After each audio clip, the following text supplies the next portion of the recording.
అతనికి ఇలాగా ఆజ్ఞాపించెను, ఇశ్రాయేలు రాజవంశములో ముఖ్యులై లోపము లేని సౌందర్యమును సకల విద్యా ప్రవీణతయు జ్ఞానమును కలిగి తత్వజ్ఞానం తెలిసిన వారై రాజు నగరనందు నిలువదగిన కొందరు బాలులను రప్పించి కల్దీయుల విద్యను భాషను వారికి నేర్పుము. They chose the best of the children of Israel.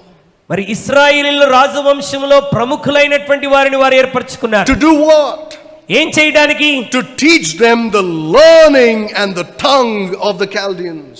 వారికి మరి కల్దీయుల యొక్క తత్వజ్ఞానాన్ని మరి ప్రవీణతను బోధించడానికి వారిని ఏర్పరచుకున్నారు. They wanted to conform them to the Chaldean way of life. మరి కల్దీయుల యొక్క జీవిత విధానాన్ని వారికి అధికముగా నేర్పించి ప్రయత్నం చేస్తా ఉన్నారు. That's what the world tries to do with you. నీతో నాతో కూడా లోకం చేసేటువంటి పని అదే. That's what the world tries to do with your children. నీ పిల్లలతో లోకం అదే ప్రయత్నం చేస్తుంటది. It tries to get their minds when they are very young. వారి యొక్క ఆలోచన విధానములను వారి యొక్క తలంపులను వారి స్వాధీనంలోనికి తీసుకొనడానికి లోకం ప్రయత్నం చేస్తుంది. So that they start thinking like the world. ఆ లోక సంబంధంగానే ఇక వారు ఆలోచించడం మొదలు పెడతారు. So that they start behaving like the world. అలా చేయటం ద్వారా లోకము ప్రవర్తించినట్టుగా ప్రవర్తించడానికి ప్రయత్నం చేస్తారు. So that they don't trust the God of the Bible or the Bible anymore. అలా చేయటం ద్వారా దేవుణ్ణి గాని పరిశుద్ధ గ్రంథాన్ని గాని నమ్మకుండా చేయటమే ప్రయత్నం. What should you do? అయితే మనం ఏం చేయాలి? Should you stop your children from going to schools?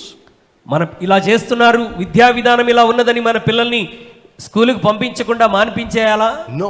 కాదండి. But you make sure you teach your children. అయితే నీవు నీ పిల్లలకు నేర్పించవలసినవి నువ్వు నేర్పించాలి. Teach them the Bible. పరిశుద్ధ గ్రంథాన్ని నేర్పించండి. You know what the Bible says? Bible ఏం చెప్తుందో తెలుసా? That you should train a child in the way that he should go.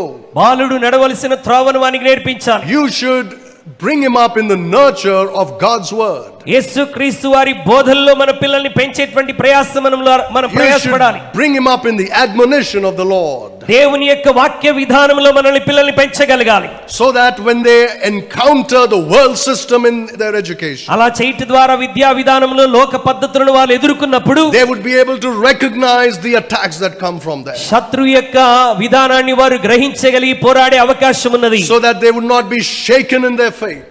అలాగూ చేయటం ద్వారా వారి విశ్వాసంలో మన బిడ్డలు ఎక్కడా కదిలించబడేటువంటి అవకాశం ఉండదు.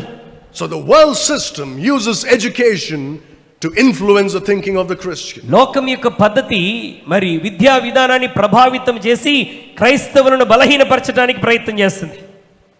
Sometimes when I look at how proud their parents are because of the great school their children are going to. కొంతమంది తల్లిదండ్రులు వారి పిల్లలు చదువుతున్నటువంటి గొప్ప స్కూల్స్ ని బట్టి ఎంత అతిశయిస్తూ ఉంటారు.